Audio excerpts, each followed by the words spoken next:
Great. Andrew Wilson, Big Papa Fascist, runs the Crucible, the best debate platform, owner of Comfy.stream, the newest and best free speech platform out there. Thank you so much, Andrew, for being with me. I really appreciate it. Yeah, happy to be on, man. It's funny. There's a debate over on Comfy right now. It was a Comfy exclusive run by the Crucible. I think they're going to end up dumping the chat into your chat very shortly. So, but yeah, most every bug is worked out of it. It's fully functioning, very good site. And yeah, I mean, we have replays basically everything a person could want. We have subscribers coming soon. Our own independent payment processor. Where it goes to a person with a family rather than some fucking soulless corporate shill. You know what I mean? So it's amazing. We all talk a big fucking game. I do it too. I talk a big game about hating YouTube and hating Jeff Bezos at Twitch. But when I'm driving down the road and I want something stupid to play in the background while I'm driving, what am I putting on? YouTube. And I think that's one of the things I'm most impressed about you and Rachel, like putting your money where your mouth is, right? What people don't understand, and this is what blows my mind the most about this, it's not just you were like, well, we basically copied a code. Like, I don't know shit about engineering or about, creating sort of the technical process of creating these sorts of platforms. You built this from the ground up, right? Correct. Like, and it took a considerable amount of time, which you were very tight-lipped about. I think it's very impressive to see someone say, you know what, I have a problem with the way things are going. I'm going to do something about it. I wish more people would do something. Yeah, pretty good for a redneck who lives out in the middle of nowhere, huh? Right? I did notice Jim Bob was on earlier. He was wearing a flannel shirt, which, according to Zen Shapiro, means he is a BPF impersonator, right? If you're wearing the flannel... Yeah, if you're wearing the flannel on stream, you're a BPF impersonator. Those are the rules, so... But yeah, I mean, pretty good from a nobody from nowhere. That, along with having the fastest growing debate platform anywhere on YouTube, even the alt platforms, the Crucible's definitely doing good things in the quote unquote sector, I guess you could say. Yeah. So let me put to the 2 or 3 people. There might be some people that know me from sort of state level politics that are watching for the first time that don't know you. Let me put it this way. As much as lefties hate me when I just destroy them, BPF's positions are to the right of me. So they hate him even more. But despite that, almost to a person, if you would ask them who's the best moderator in the politics sphere, they would say BPF. Despite the fact they fucking hate his guts, they would still say that, which is a testament, and they do. I think.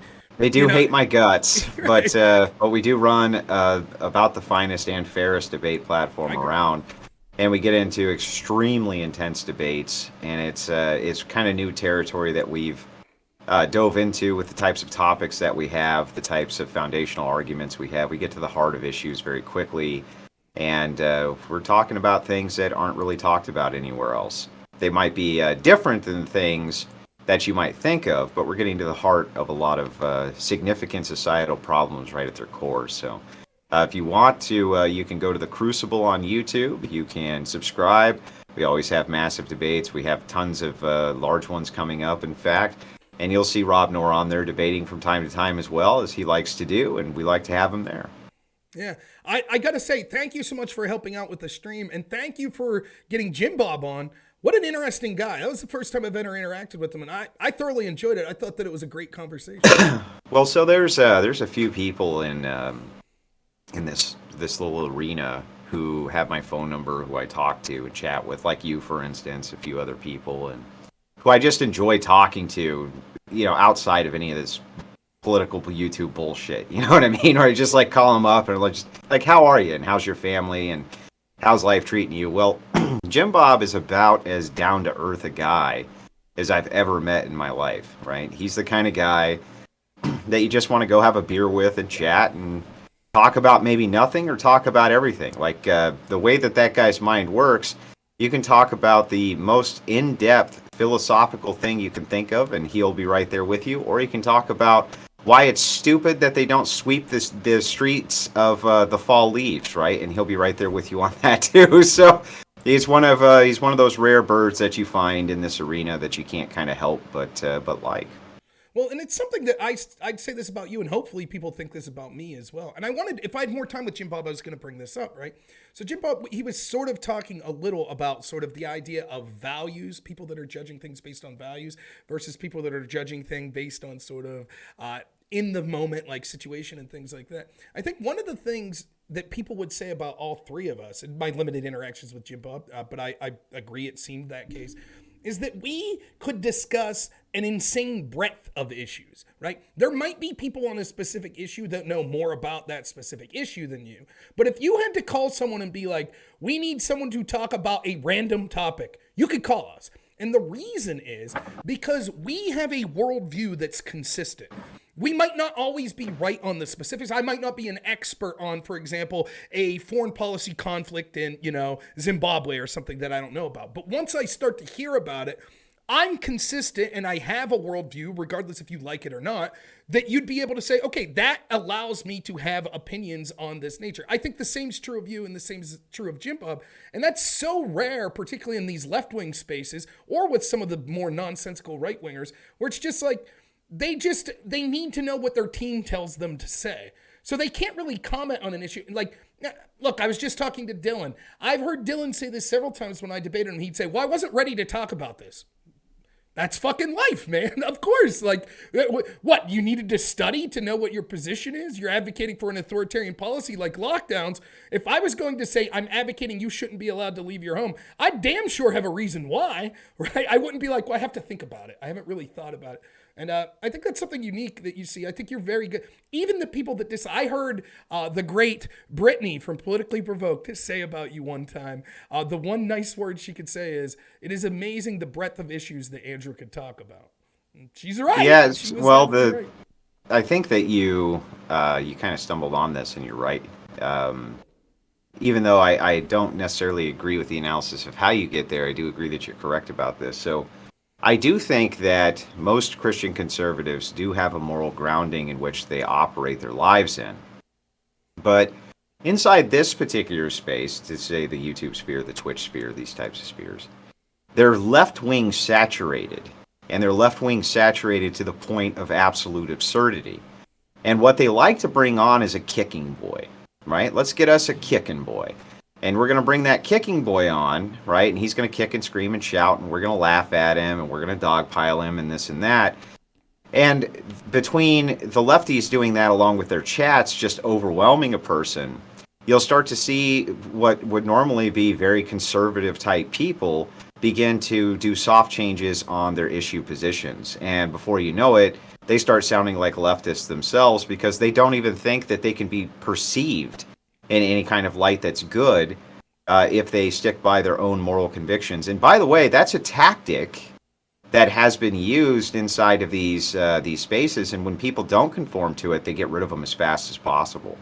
That's the goal. So I always recommend to people like, look, leftists are always lying to you, and they're always gaslighting you. They're pieces of shit. They're scumbags right from their core on through, and they will gaslight you into believing that your moral position is somehow immoral and get you to believe that. And they do this dogpile type thing in order to get that done. That's why you see on Twitch so many of the panels that used to happen were always so lopsided. This was by design. They do try to do this as often as they possibly can. So my perspective on it is like, if you're a Christian conservative, don't back away an inch. There's far more support out there than you can ever imagine for your positions. It's just that if you try to break into these spheres, that's not where your supporters are. Yeah, I totally agree. Right now, I might be, some of these leftists I don't hate as people, but I agree with you that I think that it's either fundamental hackery or bad faith nature or immoral nature that leads to a lot of these positions. And I think everyone has. Well, what's to like about a lot of them, right? Like people say this, they're like, well, BPF, you really shouldn't hate these. It's like, what is there for me to like about a lot of these leftists in the sphere? They're scumbags. They're fucking degenerates. Right? They're assholes. They're everything that if I met them in real life, I would want nothing in the world to do with them as a person. Let me ask you about specifics. What about synth? Yeah, well, so this is the neat paradigm. Is Synth? I remember having a conversation with him one night, and we both agreed like, if you're going to negotiate with the other side, you at least want the person on the other side to be sane, right? To be sane. So I'm sane. Synth is sane, right? There's we hate each other's politics. Don't get me wrong, to the point of wanting to, literally strangle each other. But he's sane enough that he can be dealt with, and I'm sane enough that I can be dealt with. That's enough to have actual political discourse. But a lot of the leftists in this space, especially the females, the female communists on Twitch and the booby streamers and these types of, you know what I mean? They're just worthless lumps of shit. And they have no redeeming fucking qualities at all. And I would just as happily never deal with a single one of them again as look at them. And there's always these. I don't disagree. Oh, bring more women in. Bring more. It's like, no, get them out of here. Get these freaking communist skanks out of here. Like, they're worthless. So I don't want them anywhere around. You know what I mean? And it's not a disdain for women, and it's not a disdain for females. It's just, it's not a space that's appropriate for them to be in. They suck in it, and they literally hijack their ideology from large male streamers, or they end up having sex with the large male streamer in order to get brought into their gravitational orbit. It's like, they're just worthless. You know what I mean? I don't disagree. I do think that there's we might disagree with some people. Like, I like Synth. I like Sonsel. Like, I disagree with their politics. I think they're guys I could see myself hanging out with. I know you don't like Dylan Burns. I don't mind him. I think he's misguided. I think he's partisan. I like. Well, he can be dealt, but with kindness. So guys like Burns can be dealt with. Synth can be dealt with. Sonsel, I turned into a centrist. That was me. I did that for Sonsel, and he needed it. He's got a job. Right? The guy's got a career now. Yeah, he needed it. He needed to be turned into a centrist so that we could take him over the finish line into the right prism of viewing things. Right. Now, Sonsel will give me indirect credit for that, never direct credit for it, but it was me. It was me who turned out doing the Lord's work. Yeah. Doing the Lord's work. People like that are they can be dealt with. If you're sane, I enjoy dealing with you even if you're a leftist. But what I'm talking about is the insane communist branch that's inside of Twitch. You can't even go in their chat. Like, I don't know how many times I was banned from a chat just for having the name BPF. Yep. Right? Oh, there's a fascist is in the chat. Right now, they could go in with Big Papa Communists, and it's like you're supposed to be there with wide open arms, right? And just hug them and say, well, that's great and swell and this type. It's like, man, no. He's a fuck these people, Rob. Okay. Well, no, I'll give you an example of something I was involved with you in this. When me and you debated JF Gary Epi and who was the other person we debated that was on his side of that issue? Shit. I'm drawing a blank, but anyways, and it was sort of Sean Last, right? It was sort of a white identitarian debate, like bordering on white nationalism. Unfortunately, like, look, you could hate a position and still find someone cordial and debate with them. That's how I feel about sort of JF Gary Epi, Richard Spencer, people like that. Unfortunately for JF, he can't even say what he really thinks because of the fucking authoritarian laws in Canada. So even I would welcome him to be able to have free speech to say views that I massively disagree with,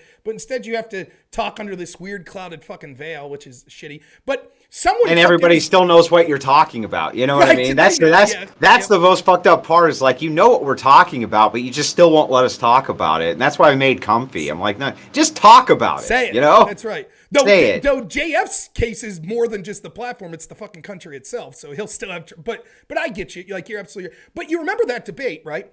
Vadim, who's like a left-wing streamer, who's one of the most airheaded, worthless people I've ever seen. He takes a clip of that, right, where it's like JF being like, with the was it Rittenhouse? It was like everyone was Jews. Everyone around it was Jews, and I'm just like, what? Were they? Like, the prosecutor, And they took that clip and they were like, look at this. BPF and Rob are like going white nationalism. Also, this guy's name's BPF. That guy's a fucking... And it's like, what a bunch of... Like, you wonder, is it willful ignorance or is it just grotesque stupidity or a combination thereof? But it's like, it's such dishonest fucking bullshit. Well, it's neither. Even when you're articulately pushing back against what the left wing should say, well, we agree with them on this, you still have fucking hacks that are like, oh, white nationalists. They wish they could fucking push back on them as well as we can. Well, at the upper end of right-wing political commentary, the dishonesty is insane, right? The Ben Shapiro's of the world are some of the most dishonest brokers on planet Earth. The Steven Crowders of the world, completely dishonest brokers, right? They make sure to obscure the facts. They make sure not to tell you the whole truth. They do everything they can to put everything in a paradigm so that it can be packaged in a talking point presentation that can then be handed to the masses to regurgitate. The problem with the left on Twitch, YouTube, places like this, is that almost all of them are dishonest brokers. Almost all of them. So we have ours. There's no doubt that that's true. And, you know, there's lots of us who will call them out and say, shut the fuck up, you dirty, you know, you lying sack of shit. But on the leftist side, so many of them are so dishonest and so upfront with their dishonesty. You think Vadim watched that debate? He didn't fucking watch nothing. He got a little clip sent to him, and he ran with it, right? And he couldn't wait to plaster it everywhere, smear everybody that he could smear, but without doing a shred of research on it, or without even ever watching the damn thing. Now, if the roles were reversed, of course, and we had done the same thing to him, right? He'd be like, oh, look at these uneducated, low IQ conservatives taking these sound bites and trying to make us look stupid, right? The double standard from the left is insane. And when I say the left, I mean progressivism specifically. Progressives are a fucking plague on the planet. There's no two ways about it. They're a fucking plague. Their ideology is a plague. It should be contested.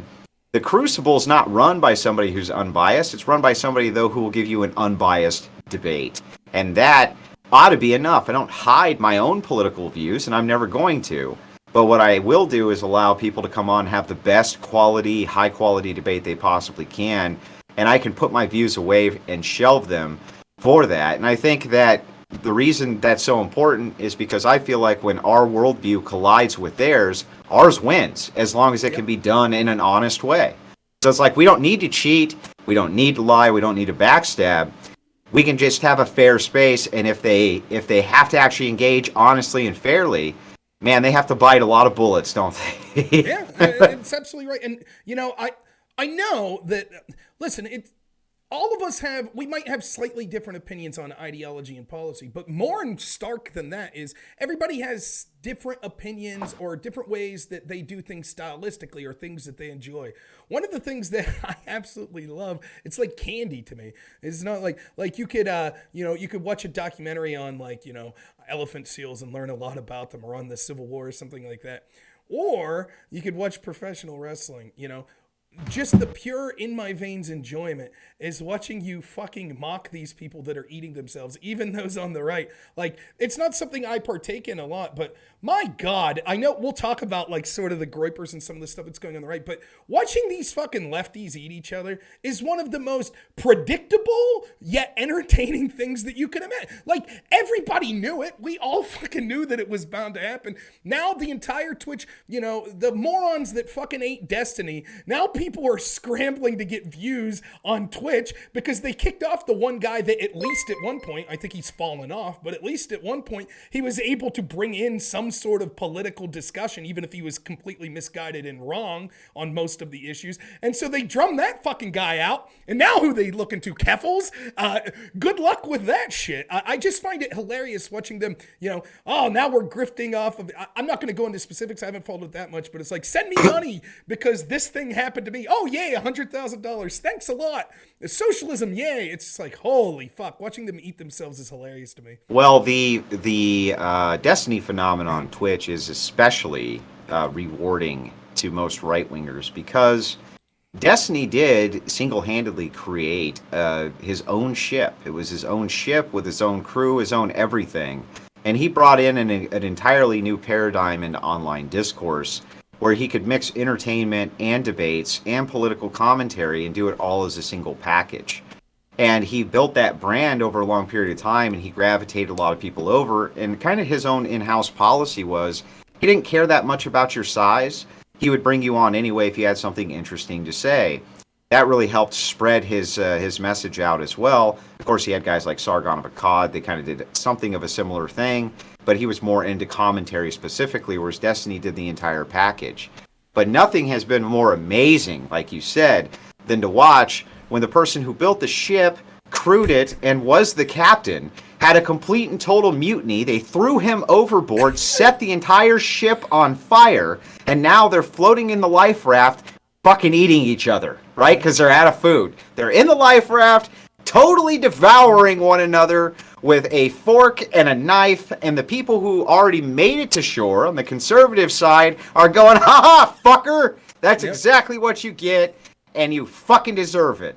Yeah. So, I don't disagree. Yeah. And like, listen, I don't want Destiny to be banned from Twitch, don't get me wrong. But I'll tell you this much. I could show you videos that I've done where people have directed to me when he commented on me specifically, calling me a conspiracy theorist and saying that we should eliminate social media to eliminate conspiracy theorists like me. You know, he's in the past. I know it's been in a distant past, but talked about, censoring people or not platforming people. Hey, man, you fucking play with fire. Compare that to me and you. Not only are we not for deplatforming people, we're like, sure, come on and talk to us. Because like you said, in a fair platform, we'll fucking crush them. We know it. They know it, right? That's why the arrogance of this conversation, and it happens fucking again and again on the left of today's panel, should we have a discussion on responsible platforming and blah, blah, blah. Your fucking arrogance. Like, the arrogance that you have, that you think you're more than what you are, fuck off. Like, your platforming ain't doing shit all. You're bringing on unimpressive conservatives anyways, right? Just so you, like you said, so they could be whipping boys.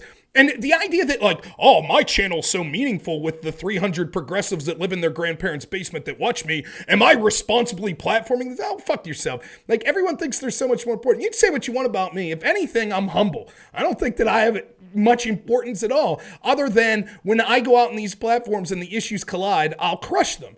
But it's so funny to watch these fucking people. Like, they all but are telling you, like, well, we can't keep up in the marketplace of ideas, so we need to discuss making sure we don't bring intelligent people on that could rebut our points.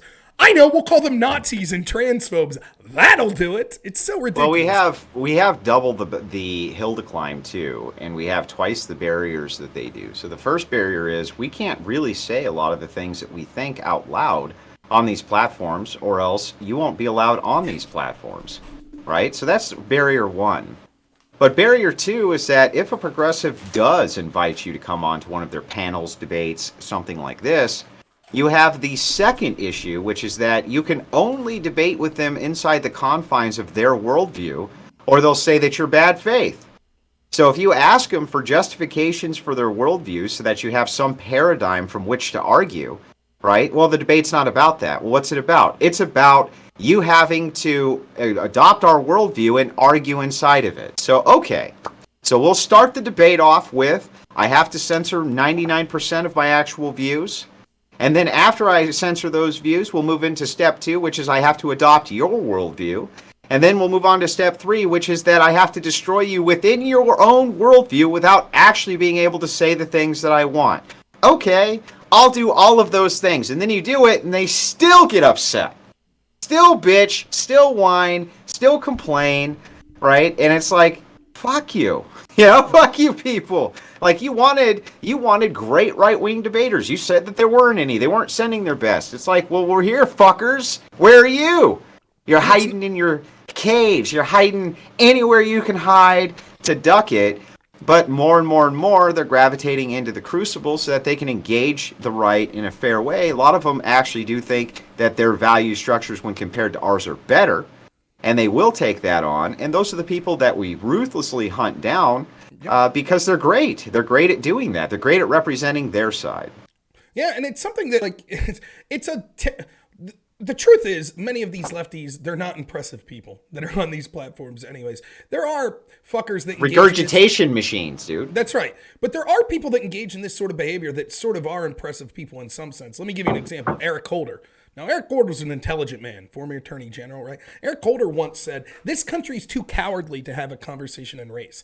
What he's doing is making that same argument you just said about you have to agree to all of their suppositions, but he's doing it in a more sophisticated way. When Eric Holder says this country's too cowardly to have a conversation on race, what he means is you have to agree with his entire framework and worldview, and then we will have that conversation. I'm fucking willing to have the conversation on race. You're willing. Millions of other people are willing. It's just that Eric Holder says that doesn't count. And we're willing to do it with both sides. That's like right. Both sides of the issue. I'm willing to do it with everybody on this viewpoint on both sides. Not just that, on Christian values, ethics, evolution, politics, all of these things that we will dive right into. And what I'm saying is like, you have to understand that within this paradigm, they don't actually want that. They want to draw in a kicking boy, and if they can kick him and make content off of him and literally milk him, they'll do that. And that's what the goal is. It's like, look, it's almost like, here's our token conservative. That's what CTV was. He was the token conservative, right? It was, I like CTV, but you're right. Bring this guy on. Well, it's just debates. It was the entire cavalier attitude in which he was dealing with the enemy. It's like, look, you do have to deal with people on the opposite side, and you need to have some type of cordial relationship with them. But being buddy-buddy and smoking dope on stream with them, and talking about my constitutional rights, right? And that type of shit, is like, no, they're not your fucking friends. They're not your friends. They drug you on, made a mockery out of you, which makes a mockery out of our worldview, right? So this is where I stand with this type of stuff. Well, I will say this about CTV, I think that he found out the hard way that these people that he thought were his friends that were lefties, as soon as he started to get the authority brought down from Twitch, where the fuck were they? And it's a harsh lesson to learn. It is that you were the court jester. That's how they looked at it. Oh, he's harmless. He's funny, right? And then when the chips are down, as soon as they can stab you in the fucking back, they will. I'm not saying to a T they did that, but so many people that I think he thought were his friends were like, yeah, he should have been banned, or we're just not going to speak up. And compare that to someone like me. I don't fucking like Destiny. I'm not friends with Destiny. I don't like, I'm trying to think of other, I don't like the Surfs. I don't know them very well, but I don't really like them. When their channels got banned, I was like, yeah, fuck that. I'm not going to lose sleep over it, but they shouldn't have got banned. That's how I honestly feel. The left that were supposedly CTV's friends, they couldn't even muster that. They couldn't even just give like some fucking lip service, just like, well, yeah, that's bad. He's a good guy, that's shit. And I think that's a harsh lesson, but I think you're right. I've seen other conservatives that are fucking fire and brimstone until you get in the panel. Yeah, I can't tell you how many panels, this is a real story that happened, right? I did a panel, and the top, it was 4 conservatives, 4 lefties, Biden, Trump, who you got? Who you voting for 2020? So the lefties are like, Biden, Biden, Biden, Biden. Then the righties, it's like, Biden, not voting. And then me, I'm like, Trump. Like, oh boy, what a panel. But it's set up like that on the occasion that they would bring someone like me or you on. They have to have the deck stacked. And it's not the deck stacked in, BPF or Rob can't handle 7-on-1. It's not that. It's purely the timing, right? Like, you give me 2 minutes to respond to 30 minutes of bullshit, which I could do and I'll still win. But that's what's going on. Just sit there. Just sit there and take it. That's the fucking point. But if you move back, kind of into what I'm talking about with these paradigms. I've told you before that political content's not really welcome anywhere. It doesn't matter if it's left or right. Mm-hmm. But what has happened, what happened specifically to CTV, should really be a warning shot that people should understand. I was talking about the T-Mafia long before they were calling me a tinfoil hat conspiracy theorist for expressing that this was really going on and that this was going to be the most detrimental part of the future for conservative and progressive politics. And people went, what are you, some kind of fucking nutcase? No, as it turns out, it was completely validated. With CTV's major mistake was that he combined the symbolism of Nazism, right, and at the same time made fun of the rainbow flag. My God, it was a crime against humanity, and he had to learn his lesson, right? They had to make sure that he was drubbed through the town square, tarred and feathered, and he went, where's all my friends? And I went, well, you were too busy smoking dope with them on screen to remember that they weren't really your friends at all to begin with. It right? Sucks. So this is the I think he's a nice guy. Works. I think it sucks that happened, but you're not wrong about this specifically. You're not wrong. Well, nice guys finish last. That's true sometimes. Okay. That's absolutely true. There's time and a place for it. There is. I think that one thing, I can say this about you too. I think you're more hostile than me as a rule of thumb. And when it comes to general interactions with this, but even you talking now, I think people would be surprised.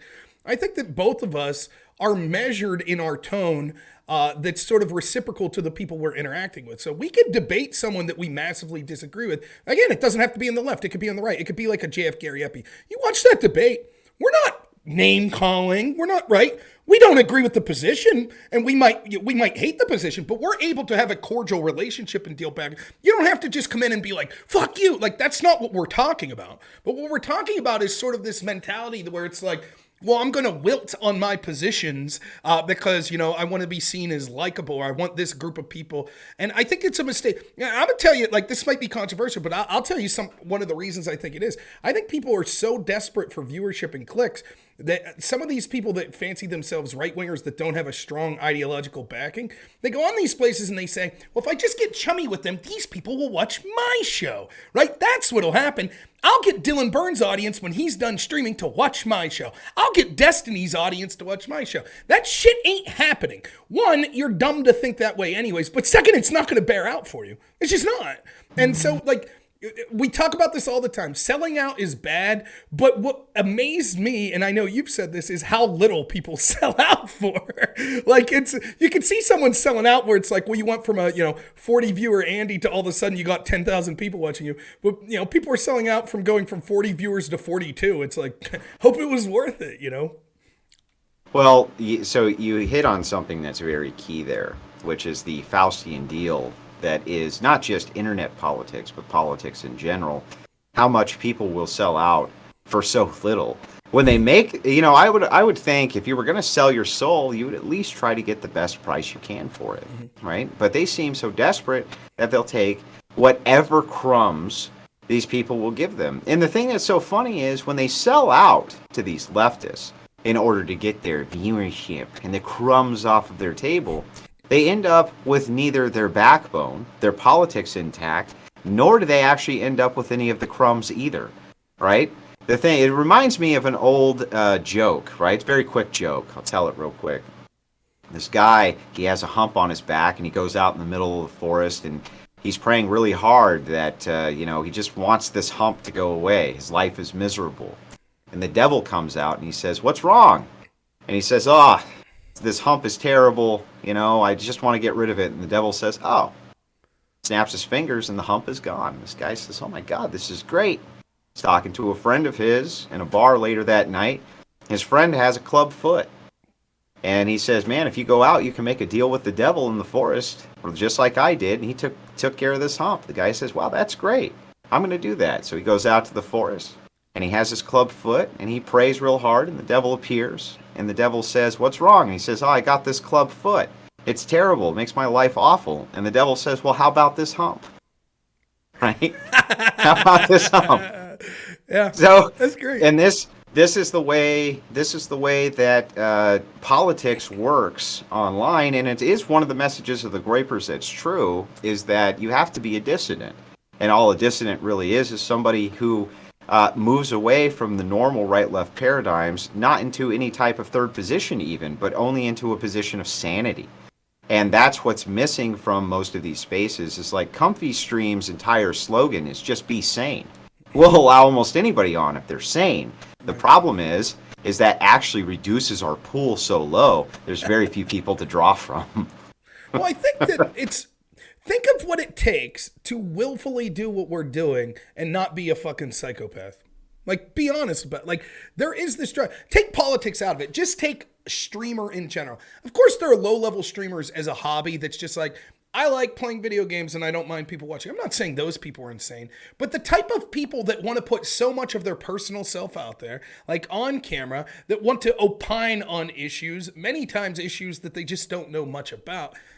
There are different ways to get there. One of the ways is to not be the steadiest psychologically. That is one of the more common ways. I was talking to you about this the other day on the phone. It was like, are we really surprised that a lot of these big content creators who I don't fucking follow at all, like Ms. Kiff and this person and that, it turns out they might be shitty people.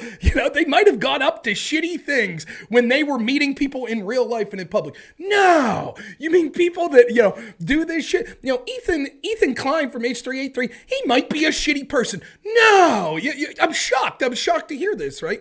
And so it's evident, like, it's hard to find the type of mentally stable person that does something like it. I'll give you a good clue. You want to know a good place to look at? Someone who has a job and a family who happens to be doing this.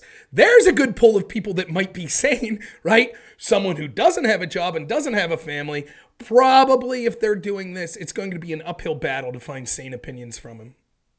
Well, the motivations to do things that are out of bounds are greatly increased if you have no grounding in your own personal life. So if you have no family, you have no wife, perhaps not even a girlfriend, things like this, it's very easy to get to online antics, sleep with a bunch of different people perhaps if you get popular enough, start hitting on people you shouldn't be hitting on, start doing all sorts of things that you should not be up to. And all of this feeds attention back towards your centralized channel. This in turn gives you massive dopamine inputs, right? And all these different hits from your Twitter going off constantly. It's very difficult for most people, if they enter this arena, to walk away, even if they only have a very tiny amount of success, right? So when you look at the metric, is like, this online arena, it is very corruptible, you know what I mean? And you have to consistently be on guard. And the best way to do that, when they say touch grass, they're not kidding. And what that really means is don't lose your connection with physical reality.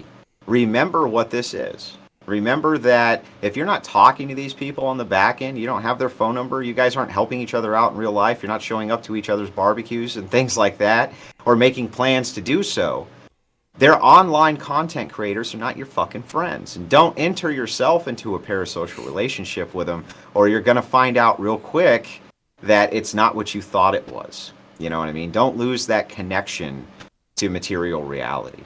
Yeah, I totally agree. And it's, again, I think a lot of people, it's unfortunate. I'm not going to use the term incel, but sort of that sort of mentality to an incel that can't find, a woman to be in a relationship with, a committed relationship with.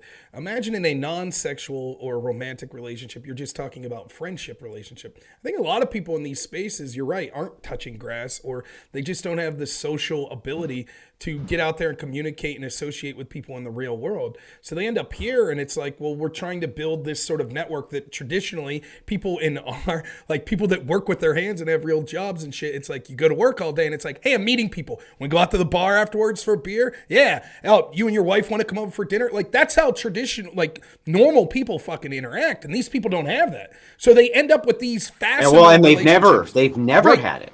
Right. That's the other key to hit on, is like, we grew up outside of the digital age. It's not that we would not have been in that same paradigm. It's that paradigm didn't exist to exist within. Exactly. Yep. So, in many ways, we're advantaged that way.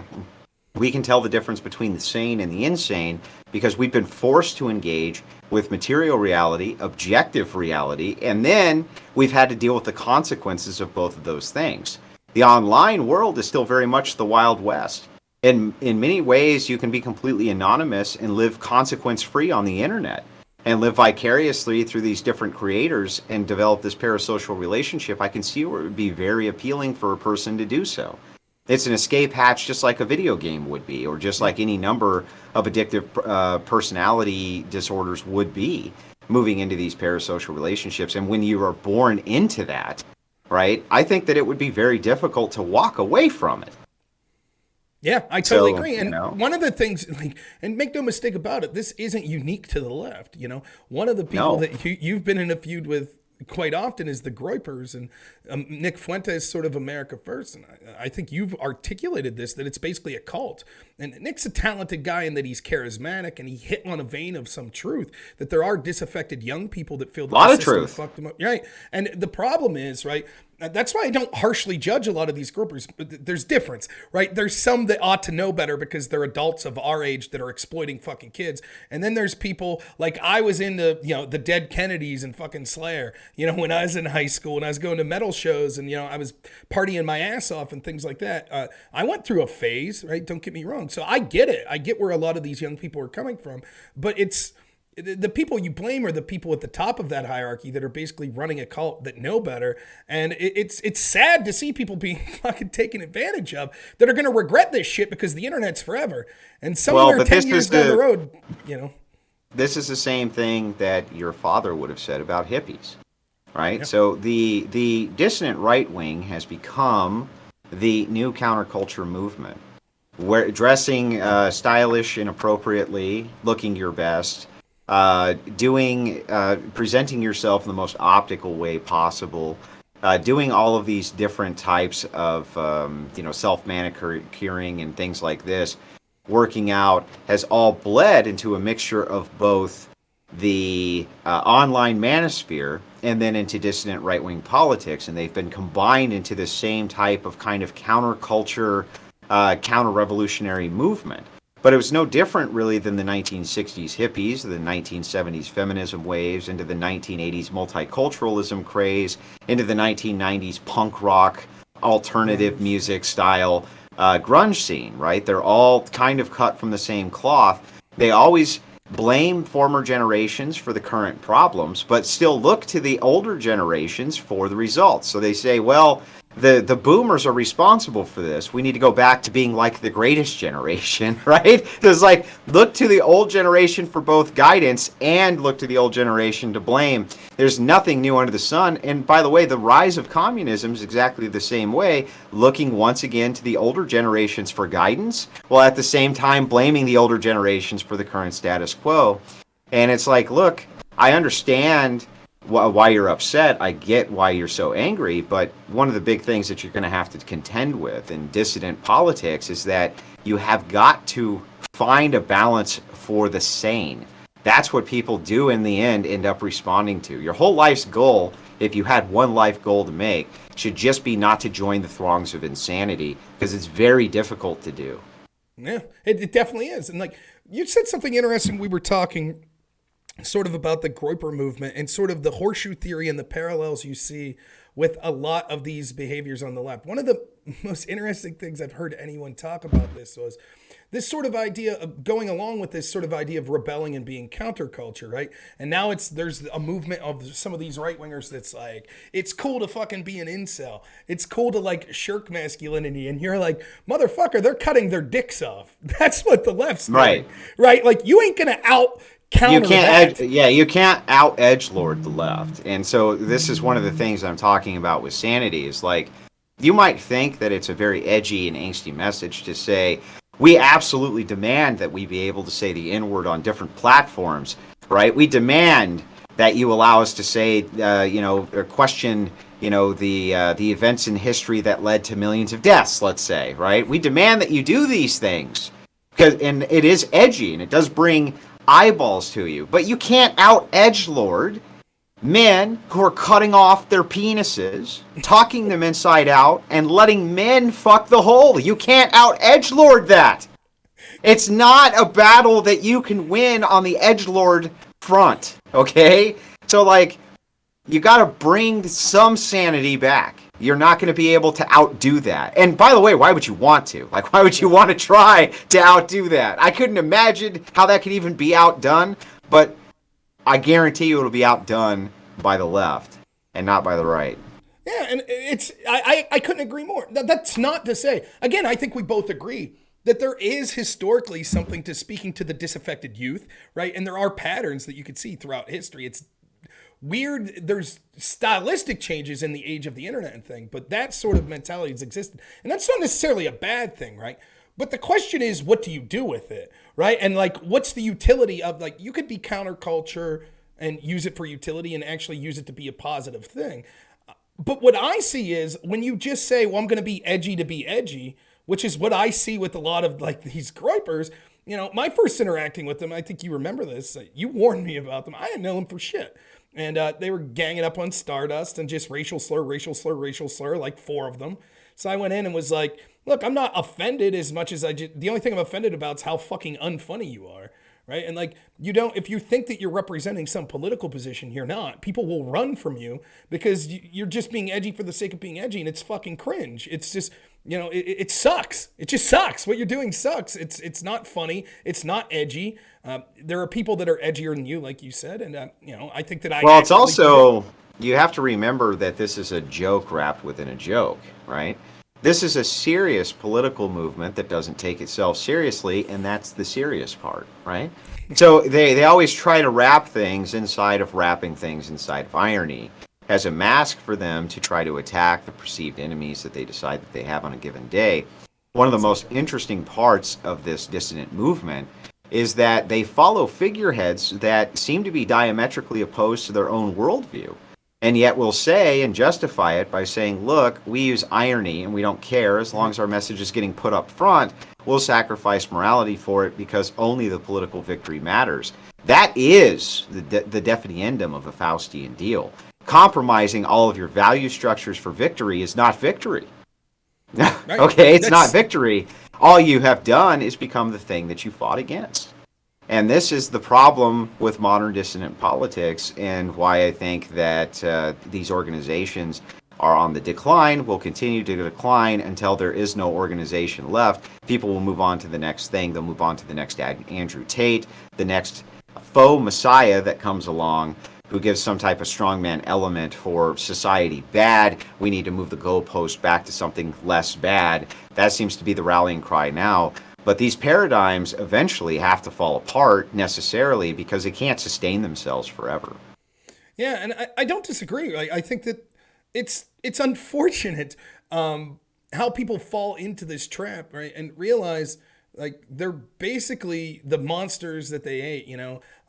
I don't follow this as much as you do, but you know, there was sort of a relationship between Destiny and Nick Fuentes where they're friends in real life. But I don't give a shit. They do what they want. I don't care about all of that, right? But at the end, why does it fall apart? Because Nick's crew has people on there fucking calling for the deplatforming and the brigading of people like Max that are Destiny's friends. And then they have to be like, no, we didn't do that. And it's like this weird fucking like, well, we lashed him. We gave him a good tongue lash. We kept that guy in order. It's so fucking weird and creepy. And it, like the word cult definitely it's like, you know, this public shaming that someone went out of line, but only when it jeopardized their influence and their relationship.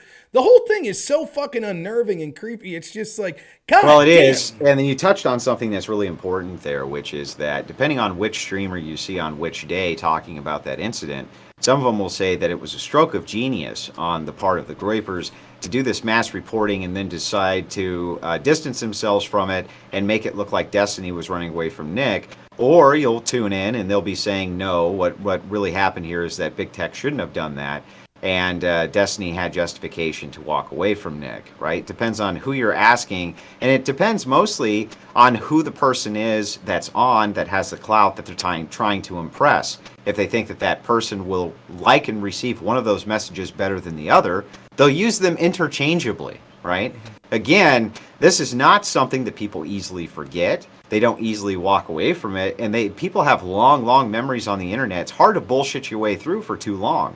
And these relationships which collapse anytime the dissident right engages with these people, doesn't matter if it was Anglin or any of these different people. You can't even say that guy's name. You get deplatformed for just saying the name, right? You can't engage with what these people are saying or doing or this type of thing, and they'll do anything to remain inside the sphere of what they consider to be relevancy. What's relevancy to them? I don't know, like Twitter trending you or different things like this. That means you're still relevant. You're still in the game. You'll see these tweets like, we're so back. It's like, well, where did you go to begin with, right? Back from what? Right? The whole shtick is designed around trying to stay perpetually relevant. And the thing is that's impossible. Your message will wane, right? It'll have its day, and then its day will be over. And there's nothing you can't just perpetually sustain it. You have to be mobile enough to move your message with the current times. And that's one of the reasons that progressivism has such a clear march forward, and right-wing politics not so much. We have a hard time adapting to what's going on in the current purview of politics, and whereas progressivisms they're always setting the trend for what's going on in the current purview. That's such a smart thing to say, because like, take an issue. So I focus more on like political situations that are occurring in the day, right? Take this Paul Pelosi debate. I've been begging people, stop fucking talking about it. The mere talking of it is allowing the left to control this narrative, right? The fact that it's even an issue, right? Because it's purely an offensive issue for you. Your choices are, this is the two possibilities. One, the Paul Pelosi situation proves the dangers of right-wingers and why we're justified in the censorship and the government sort of attacking these people. Or two, there's something fishy about this Paul Pelosi situation. I think they're covering something up. By playing that game, you've already lost. The left is absolutely incredible in understanding the importance of setting the narrative, right? And it happens both in the cultural way that you're talking about. Well, they have $1 trillion globally. $1 trillion invested into think tanks whose job is to set daily current narratives. And that's why the right wing is considered reactionary, because we fucking are. We're always reacting to their narratives. We are never able to set a narrative for ourselves. That's what the brilliance of what Fuentes and the Groypers initially was. They were like, we're going to set the fucking narrative. Fuck you people. Yep. But now it's still chasing the same coats, right? Chasing the same coats, chasing the same clout, chasing the same exact things that originally they had rejected, to say, we're going to be the narrative, to the trendsetters. We're going to be the people who set the narrative. Fuck this. Fuck your $1 trillion, multi-billion-dollar think tank industries. We reject all of that right-left paradigm. But now it's back to almost default politics as usual. It's almost like, they became the same TPUSA type style thing that they hated so much. And this ties into exactly what you're saying when you're talking about the Pelosi narrative. Of course, the left attached itself immediately to the beating of Pelosi's husband and said, look, now you can see just how dangerous this rhetoric is. Now it's going full scale against our politicians. They'll spin that narrative into outright treason for the right if they can do it. And the right has no great defense mechanisms against this. We don't have these great think tank industries that set daily narratives and press releases so that we can combat this with better propaganda. We're left completely at the mercy of these low-level commenters, either on the internet or on Fox News, things like this, who don't actually affect policy. They don't have that same type of backing. So, I mean, the right's pretty much fucked because we have no institutional power whatsoever. So it's like, they can send all of these talking points to every college on planet Earth, and they're just going to be regurgitated in the town square. And what's crazy is it ingrains in you subliminally, right? It really does. So, like, without batting an eye, unimpressive people, I'm guilty of this too, some of the most unimpressive people you'll see, we know that this is the way things go. For example, I will have person after person when I call it, like, I'll say, well, here's what I say to Paul Pelosi. Did you hear about Pat Harrigan? Pat Harrigan's a Republican North Carolina state Senate candidate who wrote a letter a couple weeks ago that his opponent filmed an ad in front of his home, and he said he now wears a bulletproof vest and worries for the safety of his kids. Someone shot into the bedroom of or the window of the house that his kids were staying in. Nobody gives a shit. No, that's right. When I say that, you know what the lefties that watch my show, you know what the reaction is? Well, what do you say about Paul Pelosi? Right? And we all understand that, right? We all understand that that's the nature of things. They set the tone. My comment about Pat Harrigan is merely a reaction to their comment about Paul Pelosi. They set the even when I'm going on offense, I'm responding to their narrative. And it's just ingrained in even these unimpressive people subliminally that it's just like, everything you say is whataboutism. Why is it whataboutism? Because we set the fucking narrative. And so if you don't want to talk about the narrative, then it's what about. Pointing out my double standard is fucking whataboutism. And it's funny because in a way that is one of the effective things the Groypers do. You look at them not just issue-wise, but character-wise, the massive contradictions. Like, I don't know a lot of these people as well as you. I used to watch the Ralph retort a little. I know a little what Ralph's about. Now, whatever you think of Ralph, but he's the most honest of them. He's the most honest with his own degeneracy, right? It's like, that's the point. The degeneracy. At least I know what I'm getting. At least I know what I'm getting. But right? That's the point. That's the weird contradiction that it's like. I'm not saying this necessarily to condemn Ralph. I'm not saying that. In fact, like you said, it's almost like. How does Ralph fit in with that worldview of like this Chad, like family values man? He doesn't fit in, but it's like the contradiction is totally irrelevant to them. How does Brittany fit in with sort of that worldview? She doesn't. Right? It represents everything that they claim to be about. And again, I'm not saying that to insult Brittany. I'm just saying you can't help but notice the fucking glaring contradiction. And it doesn't matter. It's pointed out by hundreds of people daily. Right? But there's not going to be anything to rectify it because now the goal is to endlessly chase the clout dragon. And that's not going to change anytime soon in order to get back whatever the repertoire of relevancy was that once at least their perception is that they once enjoyed. But it's not just a problem with Groypers, and I don't even pick on them specifically, though I do enjoy picking on them, don't get me wrong. I think that the most important thing to focus on in current politics period for the right wing is the thing that we miss the most. Just like when I explained what was going to happen with transgenderism going into the next year and a half of politics a year and a half ago, and it came to fruition right in front of us where transel culture became the new thing, and they began to literally deplatform anybody who said anything contrary to whatever the current gender narrative was. I knew that this was coming, rang the alarm bells on it, but the trenches remained empty. It was just BPF literally raging against the machine himself, and then validation comes later, but then it's too late. So heed what I'm saying now, because there's great hope. And the great hope that you need to put your faith in is the institution that's left to conservatism, which is churches. Mm-hmm. The churches are still, and the institution of the church is still not completely bastardized. It's not totally infiltrated. It's not LGBTQ'd to death. It's not these things. There are some that are, but this is still the most powerful grassroots and groundswell organization left on the face of planet Earth, and we don't utilize it for anything. We don't use it to push forward the correct messaging, and yet it was the only bastion during the lockdowns that really stood against the lockdowns. This was and still is the power that conservatives have, but we don't wield. Listen, there is a reason that in state after state they lock down churches. Right? Of all the things you could think to lock down, like just from a purely numbers perspective, like really the amount of people like per building that are in these churches, that's worse than casinos in Nevada? Of course not, right? Like, of course we realize that. Why did they lock down churches? Why is there such an attack on church and religion? Because you shall have no God above them. One thing you have to give the devil its due is they understand what's a threat to them. And those are the things they attack the most, right? So one of the reasons I think that you see such an attack on, Christian values and things like that is they understand it's a threat. So the question is, will we understand that that's a potential weapon for us to use? That's a potential offensive, institution that we could fight back? Because I say it all that, and there have been inroads made in some churches where the woke shit is coming in. But in general, I say this all the time. Name me an institution other than the church that you consider right-wing.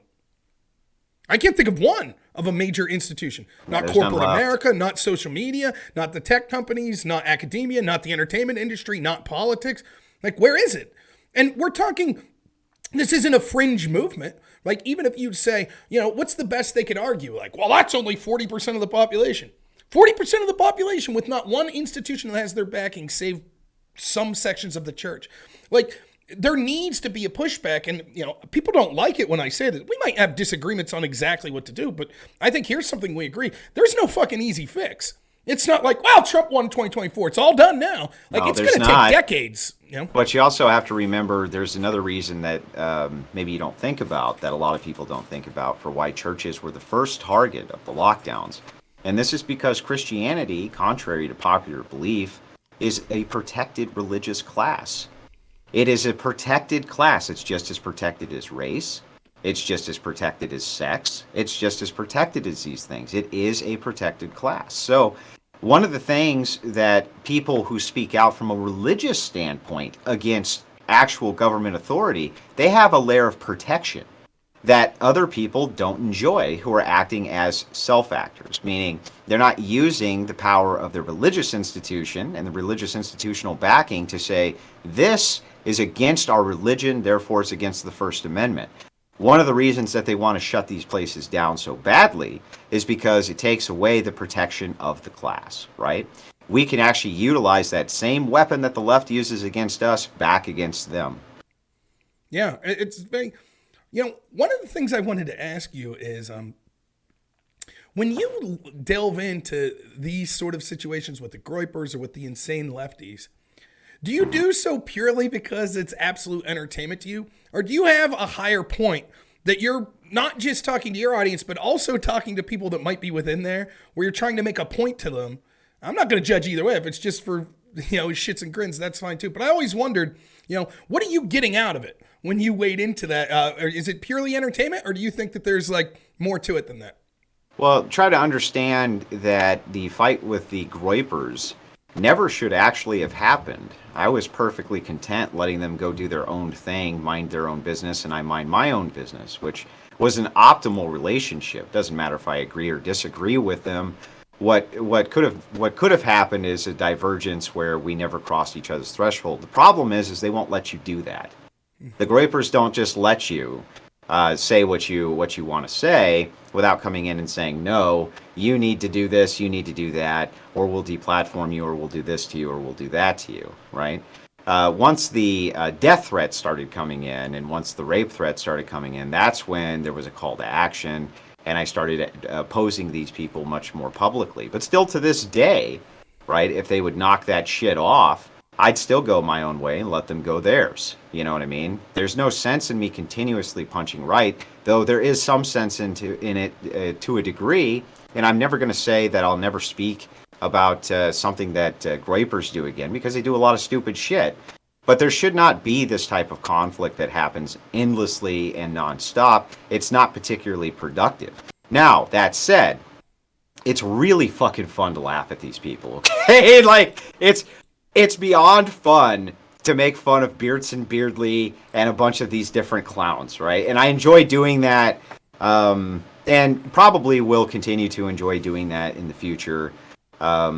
Yeah, I mean, it's just a lot of fun to do. But even that said, right, it's way more fun to make fun of leftists, especially doing a trash talk and things like this, because they're way more insane even than the Groypers are in a lot of respects. So it's like it would be far better if the Crucible and the Groypers just never tangled up. You know what I mean? But at this point, I don't see that happening. That would require somebody reaching out and being like, "Hey, man, why don't you do your thing? We'll do our thing. That'll be that." They don't operate that way. It's either ride or die, right? You got to be with us, or you're diametrically against us, and that's really too bad, because it destroys avenues for cooperation where there ordinarily should be some. For instance, you're more of a libertarian than I am, for sure. It's not even close. There's many issues that we have large opposition on, but you're enough on my side that's enough. You know what I mean? Right. That's enough. I'll take it because we need all of it that we can get. Right. You know what I mean? Let's get some of the larger issues buried before we start eating ourselves, but I don't see that happening anytime soon. Well, So just to kind of that's answer what that blew question. my mind about the Groypers, right? My limited interaction. Okay, it starts contentious because I'm like, what the fuck? It's just, what's this about? Just racial slurs? Like, I want to really drop the hard R on the N word. That's it. Is that what this movement is? Right? Like, that's what you're doing, right? And I asked them in that interaction. I was just like, what's your positions? I might agree with you on something. What's your policy? What's your ideology? You know, and basically they just come with this like fucking scratching the surface bullshit of like, you know, basically be a giga chad, you know, you gotta be this fucking alpha, blah blah blah, family life, blah blah blah. And it's like, oh, so you all have kids? You're married? No, Oh, none of you are. You know, Let me just like, let me address this guy real quick who's hammering your chat, OrthoBro777. He's hammering your YouTube about Adam Green, right? So let me get this right. Here's how stupid your logic is. He's saying it's a contradiction that I'll allow Adam Green to stream on Comfy.stream and still at the same time remain a Christian. This is bizarre to me because you have guys like Destiny and Haas and all kinds of secularists who are on Cozy TV, and yet that's no contradiction. The difference is that I've said publicly that what Adam Green says I'm completely opposed to and have debated with him multiple times on it, but still believe that he should have a platform for which his views can be engaged in good faith in. Because I think that if they are engaged, they will be shown and proven out to be incorrect. But I'm not going to watch anybody get deplatformed who has views that they want to espouse. I think that that's fine, and that's where we can begin to really engage and unravel it. And the guy's not hopeless. I think that he can be brought back to Christianity. I don't think that he's nearly as diametrically opposed to it as you think. So, and also, just like, let me follow up the last thing on that with, and go fuck yourself. So I wanted to make sure that you got both of those messages clear. One, there is no contradiction, and two, go fuck yourself. Anyway, back to you, Rob. Sorry. yeah, it's similar to this shit I get. It's like, you know, I don't want to see people get deplatformed. You know, yesterday it was or 2 days ago, I was talking about like it's outrageous that we now find out, as I knew, that the government is pressuring social media companies to censor what they call disinformation. What's disinformation? Anything they think makes them look bad, right? And then some asshole is upset because I'm warning people that if you're using my chat to say, we're going to brigade and get people canceled, get the fuck out of here. But how can I believe that if I'm against the government censoring people and such? It's like, you know, I could give you an explanation, or I could give you a Well, but wait, Rob, yourself. you're about to share a platform with Adam Green, so you must be promoting Adam Green. You Right. share a platform with Sonzel, so you're promoting Sonzel. You share a platform. Shut the fuck up with this. It's low tier. It's not only low tier argumentation, but it's fucking stupid. It's retarded. Nobody's buying it. Get the fuck out of here with this shit. Come back to me when you have something that's worth engaging with. Dumb fuck. Right? Yeah, Get back to me when you have something that's worth talking about, because I would eviscerate you. You guys are so stupid. You don't think past the first thing that pops into your head. It's just, it's ridiculous. Anyway, I did want to address that, right? You might as well address the critics while I'm here. Yeah, why not? I totally agree. Yeah, so I mean, I think that's funny. Like, one of the things I say, you know, I was talking to Jim Bob about this as well, is, you know, this idea that our greatest strength's our greatest weakness, where we will have self-reflection.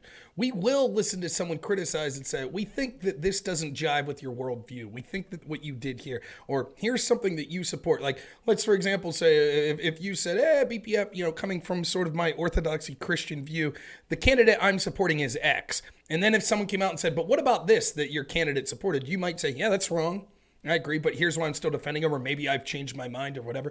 We'll do that. But so many of these, you know, lefties and maybe some extremists on the right, they're unwilling to do that. And they understand that this is a huge weapon. So like this person that says to you, that's like, well, you can't be a Christian if someone's on your platform that espouses anti-Christian views. They would never hold themselves or the people they support to that same standard. No, well, they don't. They don't.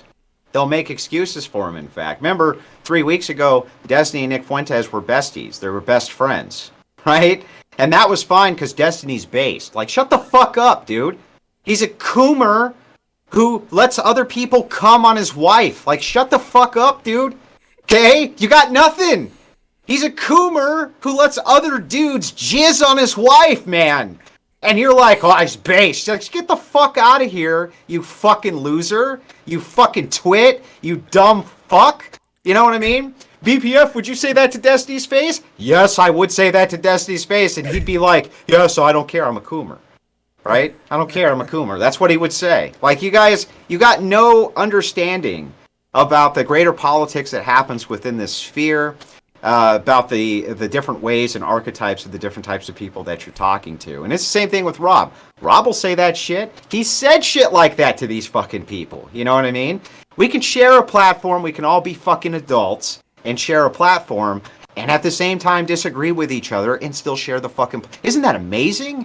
It's like we're not 12 and go keck based after everything we say. Right? Well, and like, one of the things, like, just first off, I do want to be clear. I've never...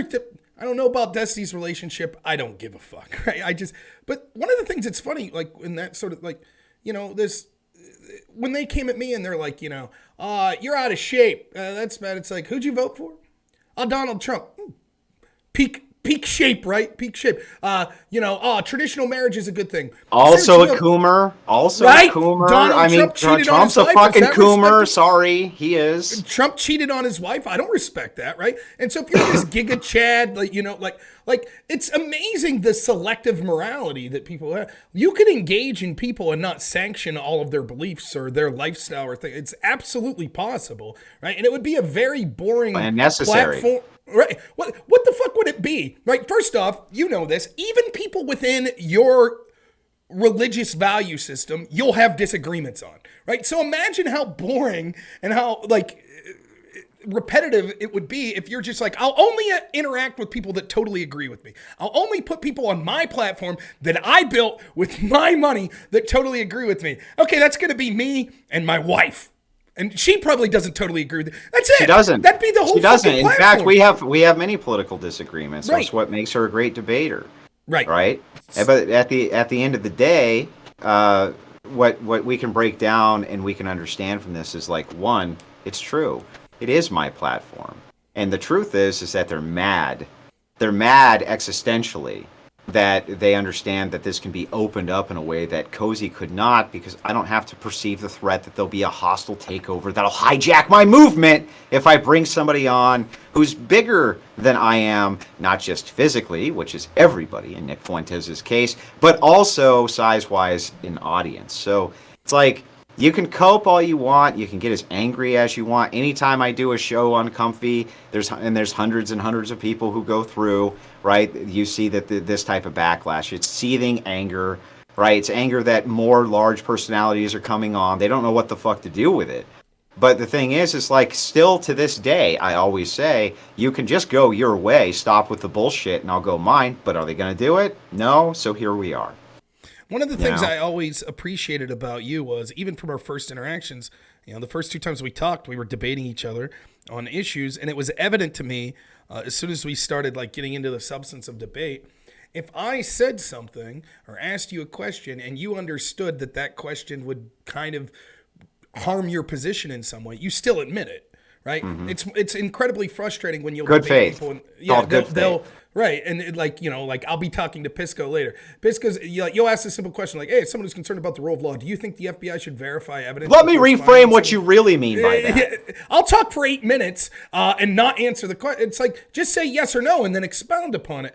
And I think it's interesting because, again, it falls into that category of, people. I don't know this guy from anyone. I don't know this Adam Green character. I don't know the guy who's asking this question. But it falls into the category of they're trying to use your own integrity against you.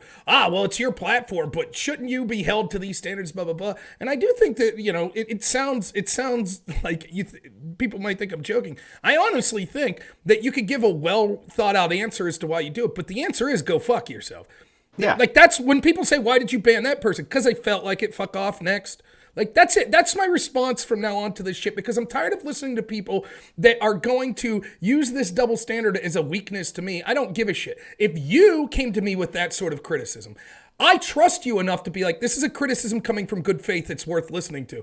I'm not going to listen to fucking people that I know just want to see me ruined make these criticisms about you shouldn't be allowed to make these judgments on the issues you talk about or the people that you platform or the people that are in your chat. Fuck you is my answer to you, right? Well, and there is no double standard anyway. That's the thing. It's like, you can always tell when a person's being a lying, piece of shit scumbag, bad faith, bad actor, because there is no actual double standard. And if they applied it to themselves, they would recognize really quickly that either A, they're holding me to a standard that they don't hold themselves to, or B, they really just believe that I should be held to a standard they're not held to. And it's like, look, both of those positions are equally stupid and foolish. The platform is for everybody. That's what it was built to be. It was built to be a platform for everybody. And I let leftists on. I let non-leftists on. There's more leftists coming on, and there's more right-wingers coming on. And I think that that's okay. People who want to engage in good faith, I think that that's fine. And here's my advice. If you don't like it, don't fucking use it. Right? It's really simple. Like, if you don't like the fact that creators are moving over to Comfy and they're getting rid of their Twitches and their YouTubes as fast as they fucking can to try to get their audiences over there so they don't have to deal with the bullshit, because they like making the most amount of money, because they like getting paid in a timely manner, because they like these things, don't use the platform, stupid. Right? It's really simple. Well, so I'll see this in debates sometimes. Okay. They'll be like, they'll say this, Rob. They'll go, this debate's really boring. And I go, well, let me see you out the door. Yeah. Right? It's like, I don't want you to be bored. That's terrible. Yeah. One of the craziest things I've ever seen, I've never seen, and again, you have to, I'm biased, right? I've already told you I think Andrew is the best moderator out there. I think lefties that hate him would say that, right? I have been in a debate where I have watched Andrew be like, I'm stopping this bloodbath. This is it. It's just fucking, it is, at this point, it's not going anywhere, because I've been involved in that, and it's a weird thing, because you're like, but content, yeah, but sometimes there's more to it than that, right? And it's just like that's the power that comes with like actually having a platform that you built yourself. Like, everyone can have opinions, and one of the things I love about you is you'll listen to advice from viewers, from content creators that are on Comfy, that come on the Crucible, but it is your show. right? So you're fair in that you listen, and you'll make the decisions you want. And, you know, it's something that's always like a pet peeve of mine when people tell me like, well, you know, you need to talk about this, you need to talk about that, you know, and sometimes it's like it's people giving suggestions, but so many times it's people that don't want you to succeed. And you know, I guess I'm just repeating myself here, but that's my response. I'm tired of like, well, let me think this through. Let me tell you my reasons for doing this. Now when it comes to that stuff, because when I started, my motto was, I will never ban anyone from my chat. Ever. I won't do it, right? Free speech, rah, rah, rah. You know, and then all of a sudden you're like, let me give you an example of something that happens. I'll get someone from the trans mafia that will come on, right? And by the way, I don't mean every I've interacted with trans people that aren't about this, but there is certainly a huge sect of people that engage in that are trying to cancel you. They'll come on and be like, I demand you call me X. Then someone in my chat will be like, fuck off. I'm not calling you that, you know? And then they get banned. Right? And those are people that are literally just, they're interacting with me and my community with the express attempt of leading to a result. And I think that this happened with some streamers that were hosting panels where they would bring me on and be like, okay, now we're going to talk about trans sports. Go ahead, Rob. What do you have to say? It's like they're setting you up to be like, we're gonna get your ass canceled right now. And I realized the way to deal with those people, it is to ban them. It is to just be like, fuck yourself. I don't have to listen to you. I'll say fuck off. I'll ban you if I feel like it. Do I get it right every time? No. Have I jumped the gun and banned people maybe I shouldn't have? Yeah. Do I bring those people back sometimes? Sometimes. But at the end of the day, I'm sorry to say this. It's my little channel. Go fuck yourself. You created a platform. Go fuck yourself. If people don't like it, I agree with you. Go elsewhere, you know? Well, you got to remember, too, that, you know, there's another important aspect here, which is that all atheists are fundamentally anti-Christian. And the thing that's the best about people who set out to debunk God and Christ is they usually end up finding him. Right? It's true. When you go out looking, you usually end up finding, and that's what the Bible says. Seek and ye shall find. Knock and the door shall be open to you, right? And that's the thing, is that people do tend to go out and debunk the Bible, end up often becoming the most vicious advocates for it, including people who are right now well-known Christian apologists who started as purple-haired freaks, right? Like, for instance, Jim Bob might be a good example of that. So never ever judge and say that there's no hope for any of them. There's even hope for guys like Vosh. There's even hope for guys like Destiny. Destiny may come around as well. Right now, he'd probably have to stop letting other dudes bang his wife. But I'm just saying, right, when you break all this down, recognize we get that there's no clean solution to anything, but we also know that there can be sane arbiters on the opposite side that can at least be dealt with. I'll take that. Because there's nothing else I can get, might as well take that. That's what's left to us. I don't disagree, and that's why, you know, and part of this is, like, maybe it's because I have a family. Maybe it's because I got things that are, you know, when people saw my kid Hank come, I'm like, you got a kid that awesome. It's like, it's easy to realize there's other priorities. Like, there was a time in my life where when I was in debate in college, that was it, man. I wanted to be the best debater in the country, policy debate in college. And even after that, like, if I was streaming back then, which I wasn't, that would have been my, like, super important. Then you meet a girl, then you get married, then you have a kid, and you're like, oh, all this shit. Priorities change quickly. Right. It puts it into perspective so fast. So it's easy. Well, and who do these people always want around them? Who do the family men always want around them? They seem to always want the Christians around them. Yeah, it's true. You know what I mean? And why wouldn't they? Those are the arbiters of the values that they hold dear, even if they don't know why they hold them dear. You know what I mean? They don't want these fucking glowhead leftist, dumb scumbag, progressive, can't tell the difference between a man and a woman people next to them and their families, trying to tell them in their own childless way, they never seem to have children or wives themselves, how they ought be running their family dynamics and how they ought be raising their children. Usually this comes from the fact that they are raised in broken homes and are making apologies for their whore mothers who are opening their legs all over the United States for any rando truck driver that wanted to go ahead and cream pie mommy. So I'm just going to let you know, right, that a lot of these people are fundamentally busted in the head and they're broken from the ground up. And to say anything short of that is lunacy, in my opinion. You know what I mean? Just lunacy. And that's what I'm saying. Like, that's why, like, I was saying this to Alex Stein, right? And I lump you in this category, and I hope I lump myself in that category. We have our moments, but in general, I think you'll probably agree with this, right? Did you see that clip when Alex was getting spit on by that girl from PSU, Penn State? Did you see that shit? Yeah. Yeah, okay. Like, spits on his arm? Right. Like, yeah. One of the things that I noticed that was like, you know, it was shitty for various reasons and stuff, but I think you could even tell that some of the people around were like, and here's the reason. They don't know how to react to Alex, or to Alex, because at the end of the day, he's fucking likable. Right? Like, you could hate me, you could hate you, but the reality is we're kind of fun to interact with. We're kind of fucking likable. Even when we're destroying you, it's like, well, it's a smile on their face. It's entertaining. It's someone, even people that dislike us like interacting with us. And I think, you know, Alex Stein's got the same thing where when he goes to the protesters, like, come on, guys, come in for a photo. You can see that look in their face where they're like, I don't know how to react. This is actually pretty funny. Like, I don't know what I'm supposed to do here. And there's something to be said of that. And I think that, you know, one thing when people hear you talk, and me to a lesser extent, but when they hear and they talk about the importance of just like going on offense and telling people like, no, we're not going to like cuck to your position and things like that. It doesn't mean you have to go in there like, fuck you, but you don't have to do that. You could go in charming and funny and you could reciprocate to their intensity level, but you could also go on and just be like, I'm affable and I'm destroying you. I'm destroying your argument. And I think that that's something that I've been trying to focus on more, like, I'll give you a brief story in debate, right? There was this guy, he's one of the most interesting guys I've ever met, a great friend of mine who joined the debate team.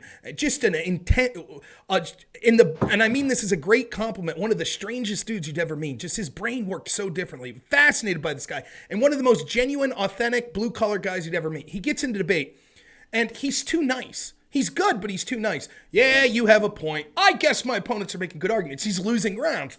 So I tell him, I was like, dude, you got to ump the intensity level. Like when you go in there, you got to be, you know, you're confident, but you're being too affable. There, you know, you got to up the intensity.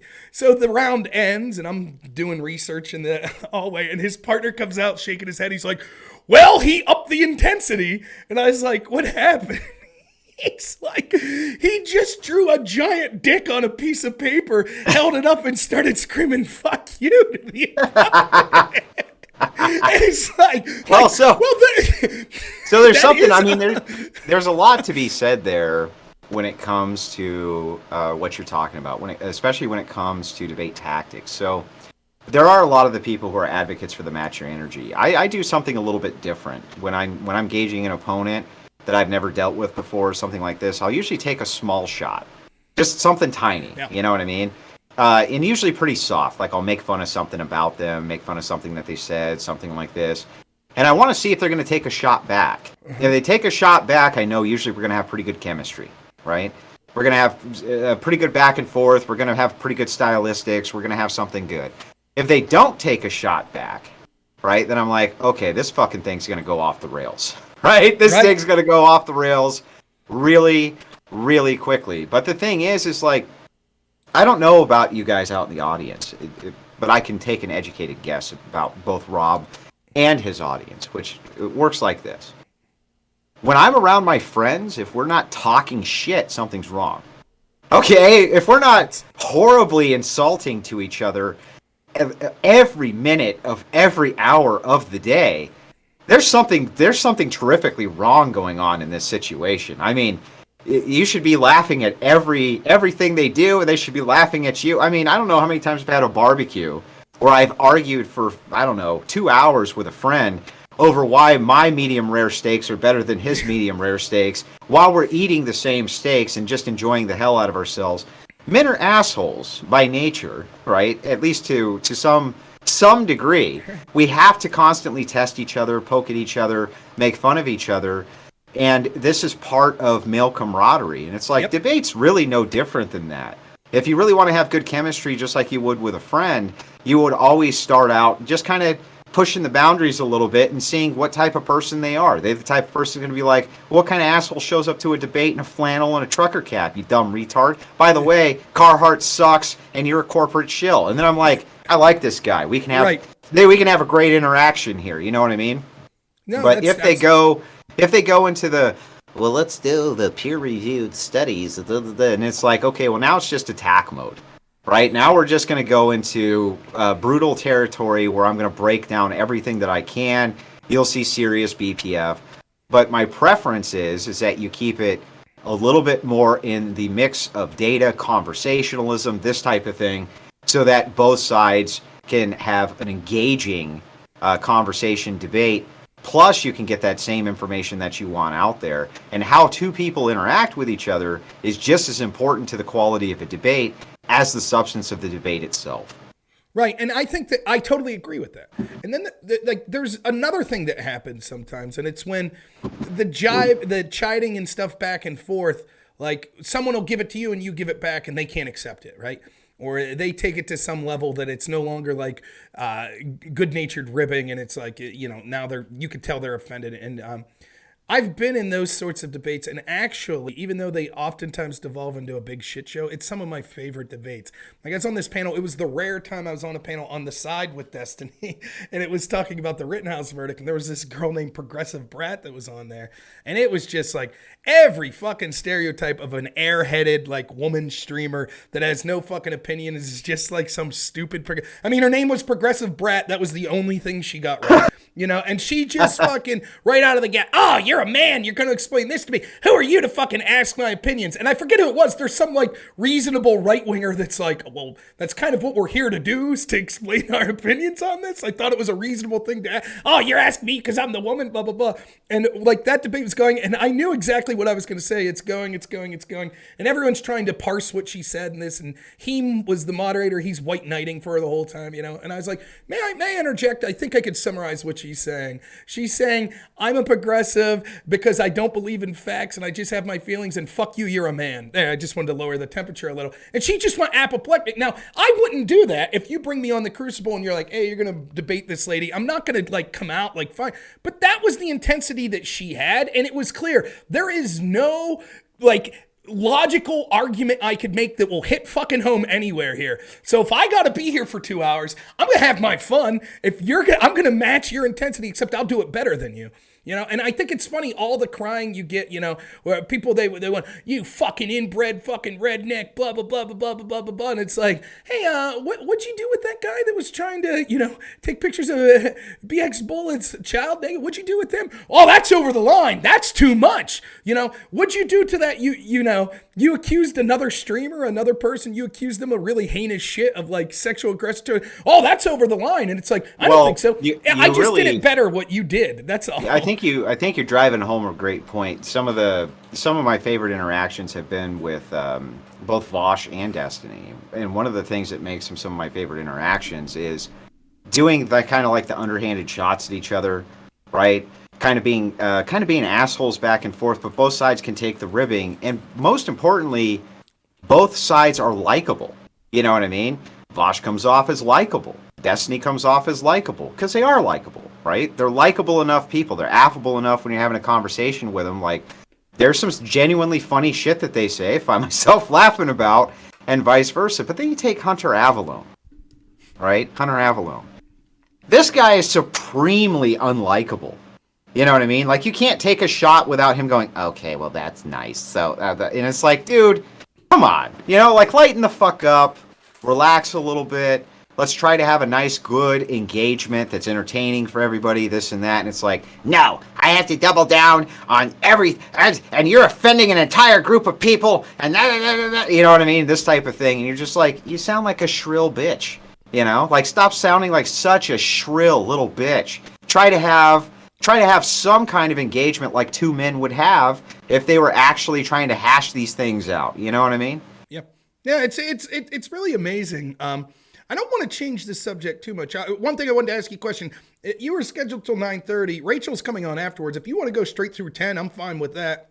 Whatever you're comfortable with. And yeah, I'm fine. I've got a couple of beers, hanging out with my friend. I ain't doing anything else tonight except relaxing.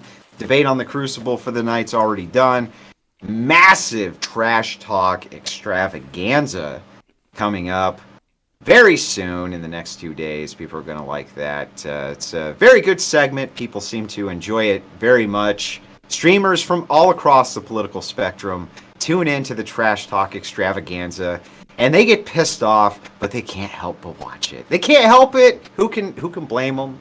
Who can blame? It's the most epic masterpiece of a segment ever done in internet land. But anyway, go ahead, Rob. Sorry. Well, yeah, I mean, not to talk too much about what we have going on. I thought that it would be interesting to talk to you about sports. I actually had something I wanted to get your opinion on. So, in particular, combat sports. I heard that there's a big match coming up where this guy's going to fight someone with one arm tied behind his back.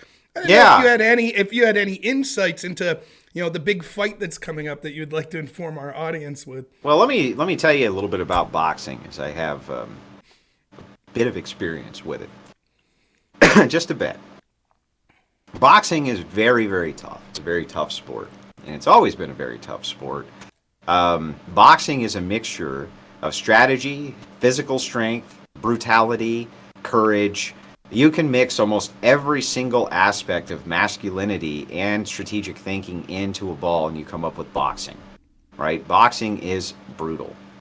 And the problem is that people think, for reasons I don't seem to understand, that they're going to be good at it, even with no training, no background, never having done it a day in their life, nor trained for a match. And we saw this actually happen with Andy Warski, where Andy Warski got knocked out in just a few seconds because he was fighting with a trained boxing professional, Salt Poppy. This fight that I hear that's coming up at Ralphomania will be between the owner of Comfy.stream, Andrew Wilson, and a little midget hobbit person named Beardson Beardley.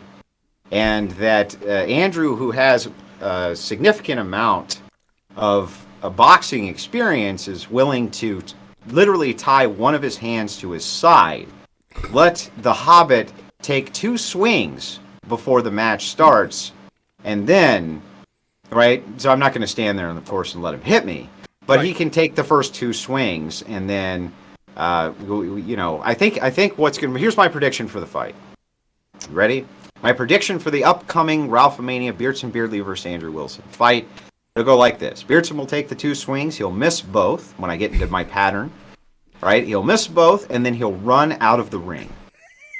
That's what I think. That's my prediction. He'll miss both, and then he'll run the fuck out of the ring as fast as he possibly can, and then he'll demand a surrogate come in and box on his behalf, in which case I will also demand a surrogate come in and box on my behalf, which is only fair. So this is my prediction for Ralphomania. Just saying, right? This is what I think the most likely outcome will be. And of course, you can donate to the Beardson Beardley Beatdown Fund on dono.chat. That's going to be very helpful. And we're going to do some drives to make sure that we can fund me flying out to take care of this very obnoxious problem of a hobbit who likes to run his mouth, but will soon have my fist inside it. So, just saying, that's my predictions in combat sports, Rob. I appreciate you asking my opinion on it. Yeah. And I just want to let the audience, because people are asking my audience, is this for real? This is not a joke. This is real. Ralphomania's Ralph. I forget Ralph's last name. Ethan Ralph. Ralph is the last name. Ralph. Well, there you go. It's his event that he's putting on, right? There's all kinds of crazy shit happening there. And my understanding is the way this came about was you basically mocking Beardson, and you were like, I beat your ass with one hand tied behind my side. And he was like, you shamed him into accepting. Now, we do have a recent poll. We do have a recent poll on who will win. 97% say BPF with one hand tied behind his back. But, I mean, who's to say, right? Anything can happen. He could get in a lucky punch, right? He's got the 2 free swings. I don't think he'll connect with either of them, just to be perfectly honest with you. Once I pattern, I don't think he'll be able to do it. But we'll see. Maybe Beardson will jump up like Little Mac. Like Little Mac from Punch-Out, he'll jump up and just, I extend his reach all the way to the top and barely touch my chin and knock me unconscious. Perhaps Beardson will be able to jump 4 feet off the ground in order to hit me in the chin. Okay? Perhaps that might happen. It could. Theoretically. But I doubt it. Listen, I doubt it. here's what I'm wondering, right? So 40 years from now, when they make a movie about your life, is this going to be like Man on the Moon, where we find out through Andy Kaufman's biopic that this was a big work, like Andy Kaufman and Jerry Lawler, and in reality, Beardson and BPF set up this big fake feud, for this conflict to occur, and in reality, they were in cahoots for the content, and we find out 30 years later. I assure you that the enjoyment that I'm going to derive from this is going to, no matter what happens, even if he takes the 2 free ones and just runs out of the ring, which is what I predict will happen. I predict he'll just throw in the towel, run out of the ring as fast as he possibly can, in which case, perhaps he'll start crying. That's a possibility too. I'm not sure, right? But even if that happens, I'm going to enjoy that outcome almost as much as I'm going to enjoy just a single connection and Beardson falling on the ground and writhing in agony, in pure agony. Not because he was dropped, but because of the hysterical laughter of me falling down next to him, holding my belly, laughing that hysterically. That's the problem. I might knock myself out from lack of air, laughing at Beardson. It's possible. So, these things do happen in contact sports, Rob. You never can tell what's going to happen. But here's where you go wrong, right? Here's what we need to have you there announcing. You know what? We need to do a Rob Knorr announcement stream. You can be like the guy you can do the whole thing. Be like Beardson, or you can be like, BPF's coming out. He's looking very fit. This ought to be. If I'm looking at the extension of reach, right? Oh, these fighters look very primed, ready to go. Oh, Beardson jumped. Oh, it's almost 6 feet off the ground. He almost connected with BPF's chin. It was insane, but he met. I want to see it. And I want you to use the auctioneer voice as you covered. In fact, I'll do a pay-per-view event on Comfy, hosted by Rob Knorr for the fight, where Rob Knorr can use his best announcer voice. BPF comes out one-handed to knock unconscious Beardson Beardley in seconds. Right? Everybody ought to enjoy that, you would think. Did you ever see the meme of like when I hear he's training. He's training. Oh. I hear he's training. Okay, now this is important. The Beardson Beardley training regimen, right? He wakes up in the morning. This is what I'm told anyway. He wakes up in the morning and he gets his takeout food, right? It's delivered to him. And then he goes and he streams and he endlessly complains about the fact that he got a piece of chicken with no bun. And the reason that they deliver a piece of chicken with no bun to his house, which is just him because unfortunately his wife left him. His chicken sandwich, which is not a sandwich because they don't like him and only drop off the chicken, he'll bitch about that for 6 hours, right? Then he primes his right hand for his right hook by masturbating for the next 2, goes to sleep, wakes up, rinses and repeats. So it's the right hook I have the most concern about. Yeah. And I just want to let you know this training regimen does look brutal. Yeah. It looks brutal. Here's the thing, though. Like, you could joke around about this, but let's say you do knock him out, right? And he just, like, pisses himself. You hit him and he pisses himself in the center of the stage. Like, you think you're so awesome. Yeah, you have a wife, you have kids, you have an awesome family. You build a platform. You're considered even by people that hate you to be one of the best moderators on this online sphere. But do you have a backstage pass to America First that Nick Fuentes gave you? So you ain't shit for a man no matter what happens, BPF. Okay, so this is fucked up, okay, because this is true.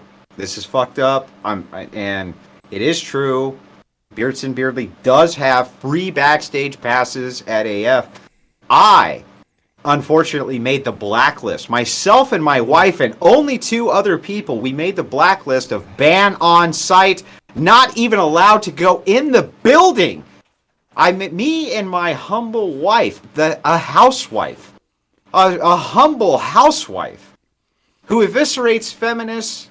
We were on the ban on site, never let them in the building, right? On the blacklist, 1 of 4. So it is true. I will never have the status of Beardson Beardley, of being able to go in to a rented out building and be disavowed by the next day. I'll never be able to feel that for myself, but I digress. I am sorry about that, Rob. There's nothing I can do about it, Nothing I can do about it. I know I'll always be low on the totem, maybe not as low as Beardson on the totem pole, but low on the totem pole. Well, I think, True. I got to be honest. I hesitated to bring you on because I'm still holding out hope that someday Nick might tap me on the shoulder and say, Rob, you could come stand backstage. Hey, there's a chance Michelle Malkin will see you before she has to disavow all of us. You could get in on that great action. I mean, in all seriousness, like, how unbelievable. Like, to me, it was like, there's all sorts of things to pick on people for: physical appearance, relationship, and things like that. We all build ourselves up in different ways, some more humbly than others. When the greatest thing you could say about yourself that you have pride in is, hey, Nick Fuentes says I could be backstage at his event. Like, in all honesty, that's one of the saddest and I have a convertible. Like, and not saying that with a sense of, because that's something you say, like, ripping yourself. It's a convertible in the loosest sense of the word. If you buy a car that doesn't have a roof because you only had $400, right? It is technically a convertible. I agree that's true, right? Yeah, like Brent got a golf cart, he ripped the top off. Look, I would be mad too. Yeah, I'd be mad too. I mean, if you're diametrically opposed to Jews and e-girls, and a Jewish e-girl is taking all of your internet money, night after night, right? And all you can really do is seethe. I mean, I could see where that would be very upsetting. It would be very upsetting. I still do feel bad about Beardson Beardley, whose wife left him, by the way. It's a terrible thing. I'm not going to lie. It is terrible. It's awful. Wouldn't wish it on my worst enemy, but that is what happened to the poor guy. I wish him all the best in this fight. I really do. He's going to fucking need it. Okay, he's going to need it. Like, you can't imagine he's going to need it. But, it's okay. It's okay. We'll make the calls out. Hopefully his family will watch live, right? Somehow, I do know that somehow, regardless of how badly Beardson Beardley gets beaten in this fight, it will somehow be wrapped up into a win, right? It will somehow be wrapped up into, look at us, we won again.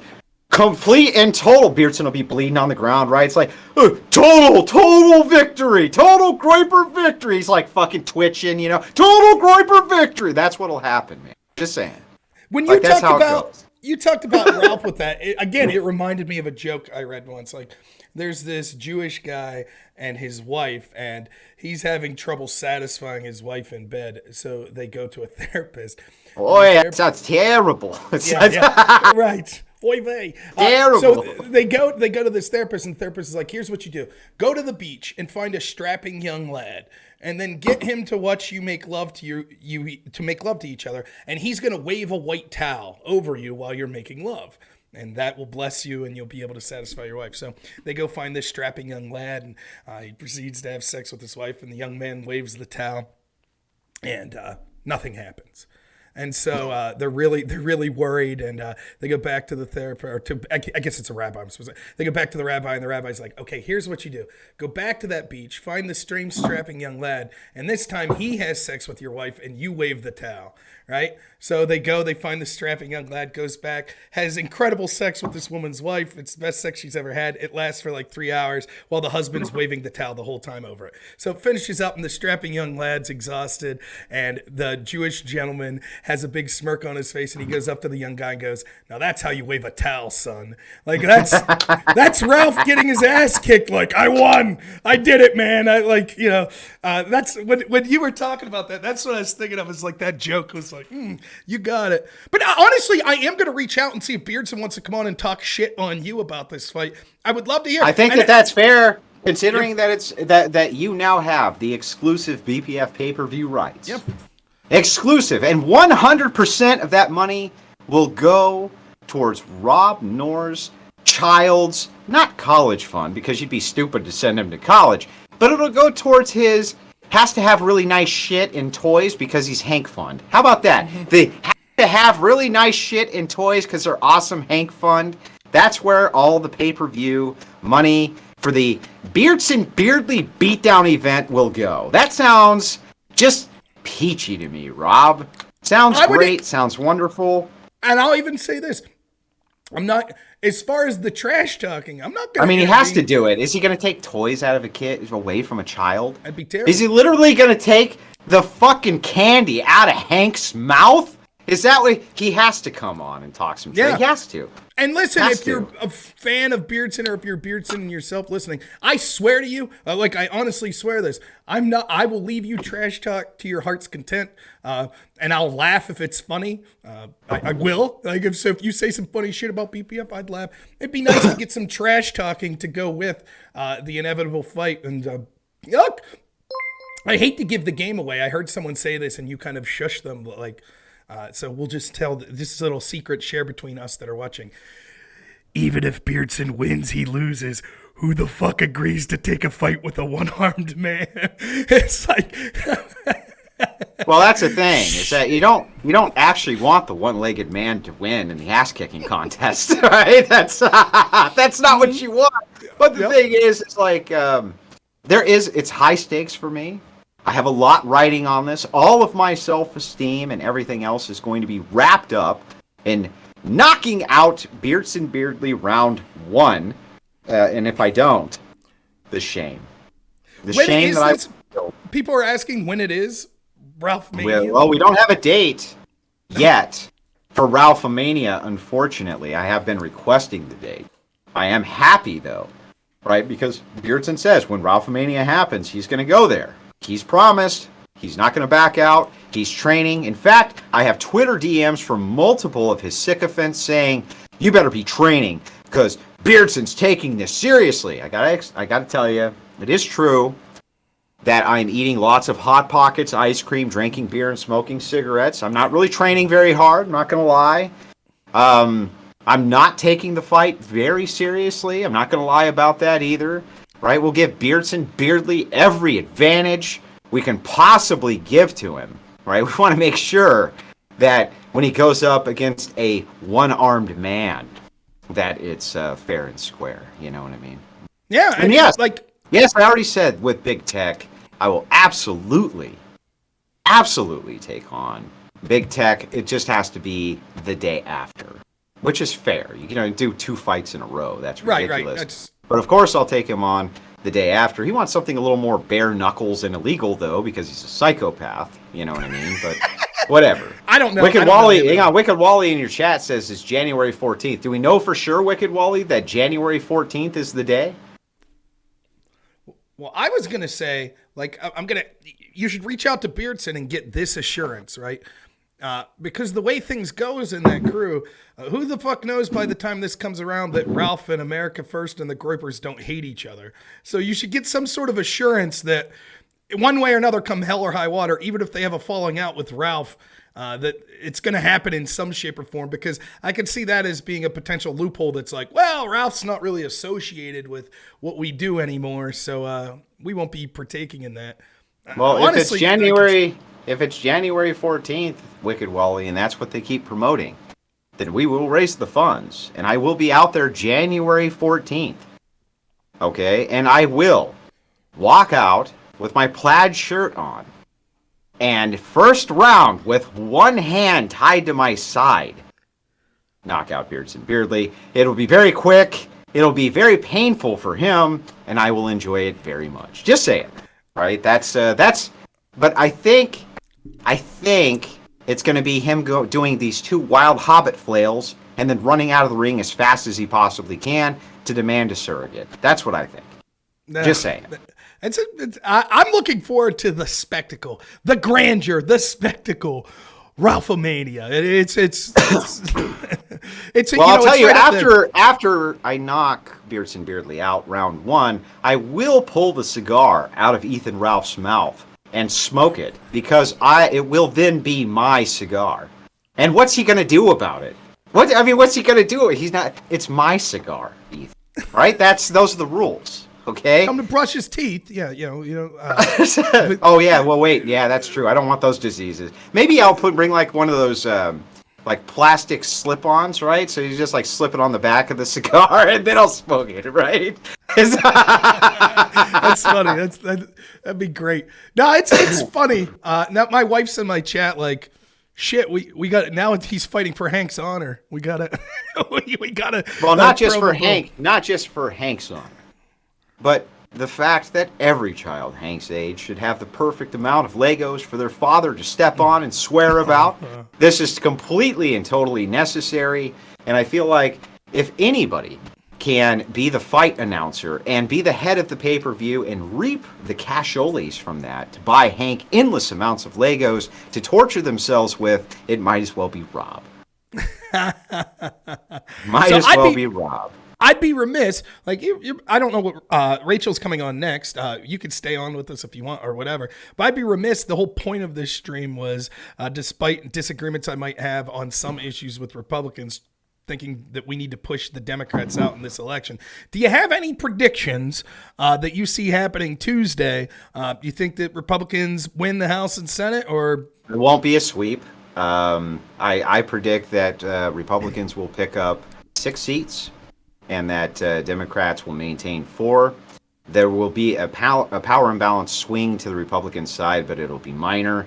It's the national election that's going to come up at the presidential level where you're going to see the next actual sweep. Right now, on the heels of abortion, Democrats are very, very, very much mobilized. But what they have going against them, and this is how sick our society is, right, is gas prices. Gas prices have pissed people off to the umpteenth degree everywhere, including people who are pro-choice.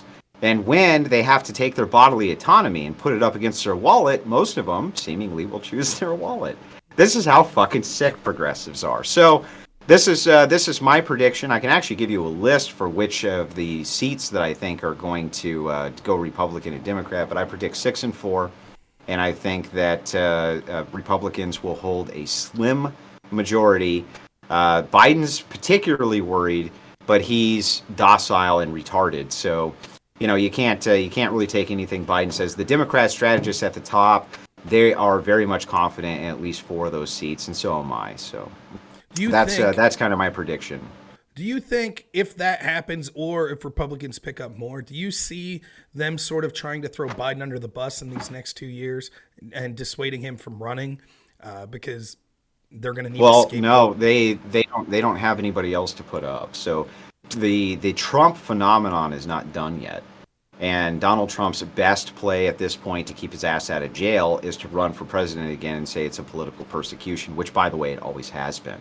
It's always been a political persecution. I don't give a shit about what Trump did before Trump was president of the United States and went after the deep state. So this is a power play for sure. If Republicans have even a slim majority, the Democrats are in huge trouble, because this political persecution of Trump, if he runs again, and he's slated to announce his run very soon, and he still has the populist vote.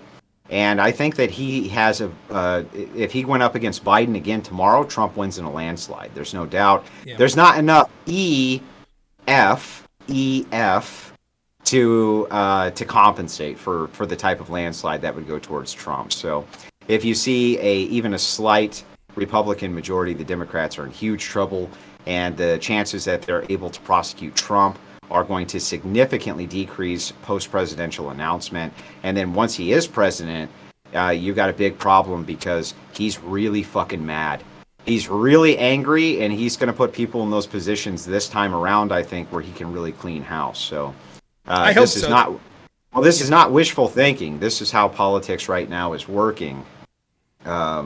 So, yeah, well, E stands for election, and F stands for you should know. Okay, so anyway, these are things we can't talk about on these platforms. Yeah, welcome to YouTube. So, in any case, that's my prediction. I'm going to switch out with the wife. Thanks so much for having me on your 24-hour awesome live stream.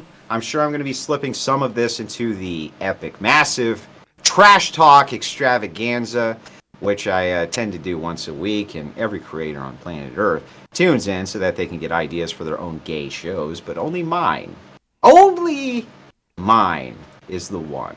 So anyway, here you go, honey. I'm leaving just for a quick second for a pee break, but yeah, I'll be right back. Thank you so much, BPM. We'll talk to you. Yeah, I'll hang on. I'll keep your audience entertained for a second. Okay.